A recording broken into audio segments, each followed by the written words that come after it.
সীমান্তে বাংলাদেশি মানুষের শেষ করে দেওয়া ভারতের কাছে যেন নিত্যদিনের ঘটনা। কোনো তোয়াক্কাই করে না বাংলাদেশিদের। এইভাবে আর কত নির্যাতন চালাবে বাংলাদেশিদের ওপর? আর কত অন্যায় হলে ভারতের আগ্রাসনের বিরুদ্ধে রুখে দাঁড়াবে বাংলাদেশে? এবার ভারতের ত্রিপুরা রাজ্যের খোয়াই এলাকায় ৩ বাংলাদেশি নাগরিককে পিটিয়ে দুনিয়া ছাড়া করার অভিযোগ পাওয়া গেছে। প্রাথমিকভাবে ধারণা করা হচ্ছে, গরু পাচারের উদ্দেশ্যে সীমান্ত অতিক্রম করে ভারতে প্রবেশের পর সেখানকার জনগণের হামলায় তারা জীবন হারায়।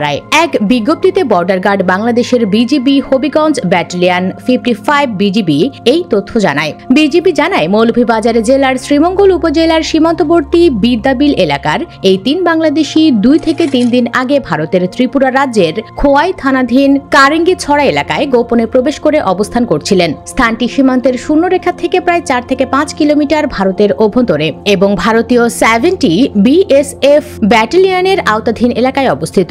ভারতীয় জনসাধারণ রাতের আধারে গরু চুরির আশঙ্কায় সংঘবদ্ধভাবে তাদের উপর হামলা চালায়। এতে ঘটনাস্থলে 3 জনই জীবন হারায়। নিহত ব্যক্তিদের মরদেহ বর্তমানে ভারতের সাম্পাহার থানায় রয়েছে।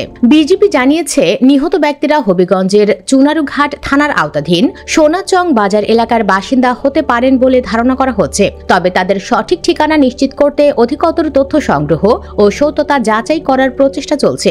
বিজিবি এ ব্যাপারে বিএসএফ এর সঙ্গে যোগাযোগের পাশাপাশি ঘটনার সত্যতা যাচাই এবং বিস্তারিত তথ্য সংগ্রহের চেষ্টা অব্যাহত রেখেছে বলে জানিয়েছে। বিজিবির পক্ষ থেকে জানানো হয়েছে, সীমান্ত এলাকায় শান্তি ও সৌহার্দ্য বজায় রাখার পাশাপাশি এই ধরনের অনাকাঙ্ক্ষিত ঘটনার পুনরাবৃত্তি রোধে প্রয়োজনীয় সব পদক্ষেপ গ্রহণ করা হচ্ছে। প্রিয় ভিউয়ার্স, এইভাবে আর কত বাংলাদেশিদের ওপর নির্যাতন চালাবে ভারত? কবে রুখে দাঁড়াবে বাংলাদেশ?